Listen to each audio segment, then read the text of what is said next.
azt a hírt hallottuk 2020 elején, hogy egy fiatal pár fog zongorázni a hozzánk közel lévő Vojnovics Huszár villában. A helyet is nagyon szeretjük, és kíváncsiak voltunk a fiatal zongorista párra is. És hallottunk egy nagyszerű koncertet. És akkor hát főleg nekem már régebben volt bennem a vágy, hogy olyan jó lenne együtt muzsikálni egy másik párral, mert azt tudtam, hogy vannak ilyen 8-kezes művek, hogy milyen jó lenne ezeket játszani.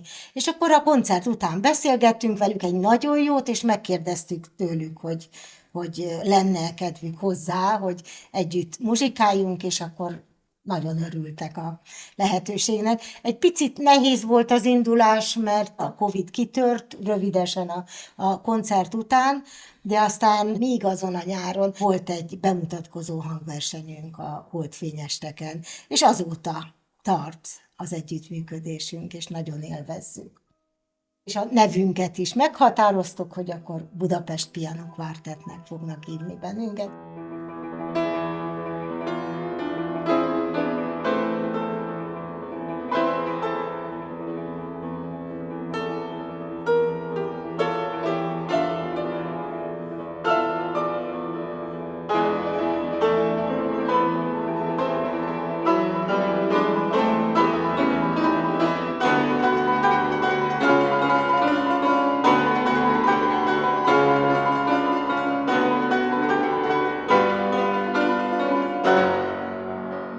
Nagyon sok kotta, amik persze 100 évesek, vagy még régebbiek, a régi polgári lakásokban előfordult, hogy nem csak egy, hanem 2 zongora is volt. Tehát ezt művelték, ezt a műfajt, de aztán valahogy a 20. században én úgy gondolom, hogy háttérbe szorult, részben azért is, mert jó fölkészülni egy műsorral, de aztán azt eljátszani egy pár embernek egy lakásban, az kevésbé érdekes, mint oda ülni a közönség elé 2 zongorán, 8 kézzel, 40 ujjal és 176 billentyűvel, ugye fogalmazhatott tréfásan, és úgy játszani a zene irodalom remekeit.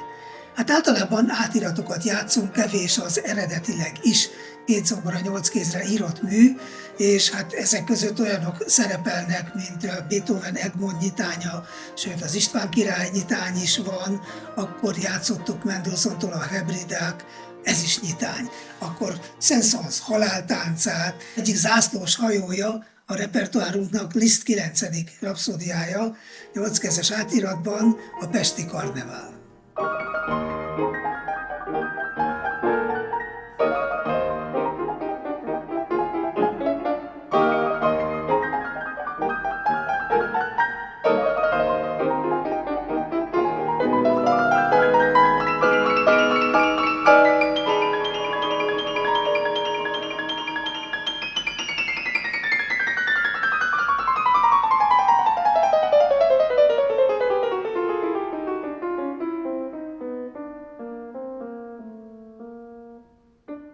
Nagyon jó, hogy ezt mi tulajdonképpen 2 különböző generációban felnövő és élő zongoraművész házaspár meg tudjuk oldani azt, hogy mi leülünk 2 zongorához, és újra alkotjuk, újra gondoljuk ezeket a műveket, hiszen ahogyan Bandi elmondta korábban, nagyon is fontos kompozíciókat írtak át 8 kézre.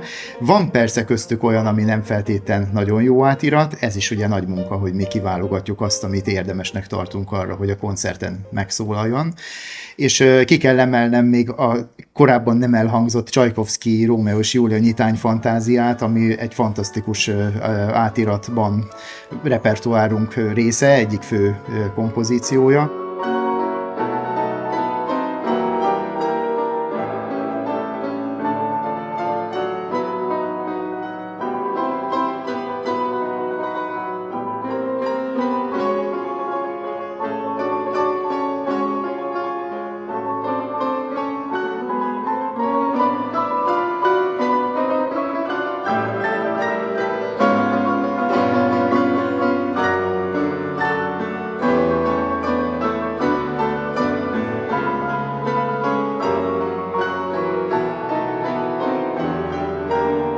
Az egész élmény az, hogy leülhetünk a Katicával és a Bandival játszani, együtt játszani, sőt minden egyes próbát beszélgetésekkel kezdünk, aztán ha megszakítjuk, akkor is beszélgetünk, tehát egy állandó kommunikáció van közöttünk, és ezt fenntartjuk próbákon kívül is, hiszen nem csak a koncertek, hanem eleve a közös élmények, a zene, a család szeretet, és még sorolhatnám, ami összeköt minket, és én remélem, hogy ők is ugyanígy érzik, ahogyan én erről most beszélek, és nagyon, nagyon nagy öröm az, hogy mi ezt valahol talán azt mondom speciális módon a színpadon is tudjuk éreztetni, és a közönség ezt érzést azt veszük észre, hogy egyre jobban szereti, elfogadja, befogadja, és még tovább mennék, hogy igényli is egy bizonyos idő után, tehát akik meghallgattak minket, folyamatosan kérdezik, hogy mikor lesz a következő, és a következő, és a következő, és nagyon bízunk benne, hogy lesz mindig következő. Úgy tűnik, hogy december elején el tudunk menni Varsóba, és ott a Filharmóniában játszani így együtt, aztán december 29-ére hívtak bennünket a Magyar Rádióba, és illetve aztán, hát a Vigadóban, játszottunk a Vigadóban. holdfényesteken, gyönyörű igen. környezetben. És szeretnénk egyre többet egyébként. Itt az a nehézség mindig, hogy olyan helyet kell találnunk, ahol 2 zongora van. 2 jó zongora, vagy összehangolható zongora. Nem vagyunk hangszer kérdésben borzasztó nagy igényűek, mert hisszük, hogy igazából a muzsikálásban is a lélek az sok mindent el tud feledtetni. Az antikváriumban ugye van kapcsolatunk a üzletvezetővel, úgyhogy ha van valami izgalmas, akkor szól nekünk, és itt inkább az Ádám a közvetítő. És elhozzuk át, és sőt, még meg is engedik néha, hogy átjátszhatjuk, és hogyha nem tetszik, akkor visszavihetjük. Minden esetre nekünk a közönség a cél. Hát, hogy ne tartsuk meg magunknak ezt a csodálatos kincset, hanem minél több embernek átadhassuk a muzsika örömét, sok-sok érzelmi, hogy mondjam csak, utazását, amit betölt a zene, hogy mindannyian gazdagabban távozzunk egy-egy koncert után. A közönség is, és a művészek is. Illetve, hogy meg tudjuk mutatni azt, hogy 2 generáció együtt tud működni, és a közönségben is nyitottak vagyunk arra, hogy minél több generáció embere hallja azt, hogy mi mit művelünk a színpadon, és ha visszatekintünk az elmúlt koncertekre, azért vegyes a közönség, ami nagyon nagy öröm, hiszen azt veszük észre, hogyha lassan is, apránként is, de egyre több fiatal szempár, fülpár hallgatózik odalent, és bízunk benne, hogy ez hamarosan egálba kerül az idősebb generációval, aztán akár túl is nőheti. Voltunk Japánban, akkor mi hoztunk ajándékot. Kottát. Bandiéknak, igen, hogy játszunk. Igen.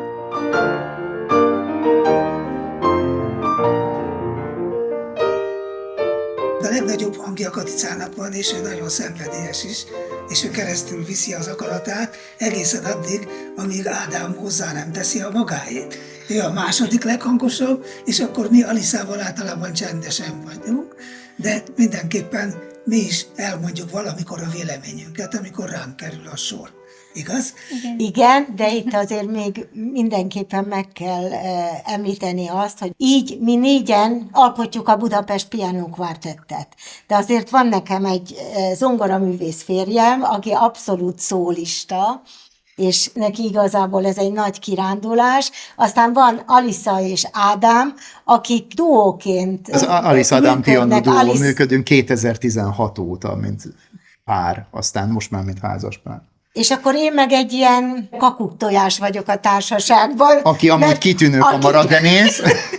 De én vagyok az, aki mindenáron szeretne, tehát akitől igazából az egész indult, hogy 8-kezesezzünk, mert a zongoristára azt mondják, ugye, hogy egy magányos farkas, igen.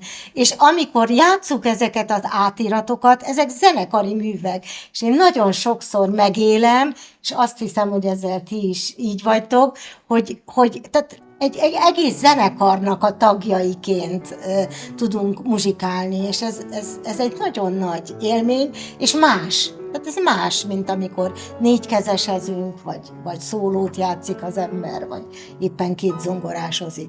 Tehát ezek a zenekari művek, hogy ezeket megszólaltathatjuk, ez egy külön nagy ajándék. Hát így válunk egyenrangú partnerekké, tehát hogy nincsen ez a rivalizálás, Nincs például semmi, eszünkbe nem igen. jutott ez a szó ez idáig most, hogy erről beszélünk. Igen, Illetve van igen. még egy érdekesség, hogy mindenki zongoraművész effektíve, és én vagyok ilyen értelemben a kakuktojás, mint a zeneszerző, hogy egy picit másképp látunk, hallunk dolgokat, de ettől izgalmas ez az egész, hogy nagyon sokszínű észrevételekből dolgozunk, és aztán ezt redukálva születik meg egy olyan, amiben mindannyian beleegyezünk végül, Igen. és megszólal a csoda. Én is ezt akartam mondani, hogy ráadásul a zongora technikailag különböző. Éppen nyúlunk a zongorához, de mégis, amikor kidolgozzuk azt a 8-kezes művet, amit készítünk föl a koncertre, mert mindig ez a cél, akkor összesímulnak ezek a, hogy mondjam, véleménybeli vagy mozgásbeli metodikai különbségek, és létrejön a harmónia. És ez a cél. Hát és az, ami már elhangzott, hogy akkor hogy is van a muzsikálással? Hogy a lélek pontossága is, hát én kimerem mondani, elsőbbsége. Sok mindent elfeledted.